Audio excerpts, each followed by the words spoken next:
പുതിയ എന്തോ ഉണ്ടാക്കിയെന്ന് കേട്ടല്ലോ ഇടുക്കി ഹയാത്ത് ഇത് ഇന്നലെ വീഡിയോ കണ്ടിട്ടുള്ളൂ. ഇത് ഇന്നലെ ഉണ്ടാക്കിയല്ലേ, ഒരു കളറൊക്കെ ഒന്ന് മാറാണ്ടാവും അല്ലേ? കളർ മാറും, അതിന് സ്ട്രോങ് ആവും. 4 ദിവസം ഒന്ന് വെച്ച് കഴിഞ്ഞാൽ അതിന് അടിപൊളി മണം. അതിന് ഇപ്പം തന്നെ സെറ്റാണ്, അടിപൊളിയാണ്.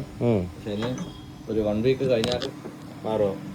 മൊത്തം സ്മെല്ല് സെറ്റാവും. നല്ല ഫ്രിഡ്ജിൽ കൊണ്ടേക്കല്ലേ? ഒന്ന് ഫ്രിഡ്ജിൽ കൊണ്ടുവച്ചാൽ ഊതന്നെ അല്ല, ഊതും മസ്ക് എല്ലാം കൂടി ഉള്ളതുകൊണ്ട് എല്ലാ ആൾക്കാർക്കും നല്ല ഇഷ്ടമാവും. എനിക്കിഷ്ടായി പറഞ്ഞിട്ട് എല്ലാവർക്കും ഇഷ്ടമാണ്. ഊതിന്റെ ആളല്ലേ. അതിന്റെ തന്നെ സ്റ്റിക്ക് ഉണ്ട്. വേണ്ടത് കട്ടിയില്ലാത്തല്ലേ ബോളതി ഫ്രിഡ്ജിൽ കൊണ്ടേക്കാം. എല്ലാവരും സ്ട്രോങ് എന്ന് പറയുന്നില്ലേ, അപ്പൊ സ്ട്രോങ് ആക്കിയിട്ടില്ല. ഫ്രിഡ്ജിൽ കൊണ്ടേക്കാം. 2 ദിവസം ഫ്രിഡ്ജിൽ കൊണ്ടുപോയത് യൂസ് ചെയ്യാം. ഇന്നലെ ഉണ്ടാക്കിയിട്ടല്ലോ. സാധാരണ എനിക്കറിയാലോ, കുറെ സമയം എന്തോറും വീര്യം കൂടണം. ഇതിന്റെ ഉള്ളിൽ എവിടെയും കൊണ്ടേ വെക്കാം. അടുത്തൊരു 10 കൊല്ലം കഴിഞ്ഞ മക്കളൊക്കെ ആയിട്ട് വന്നിട്ട്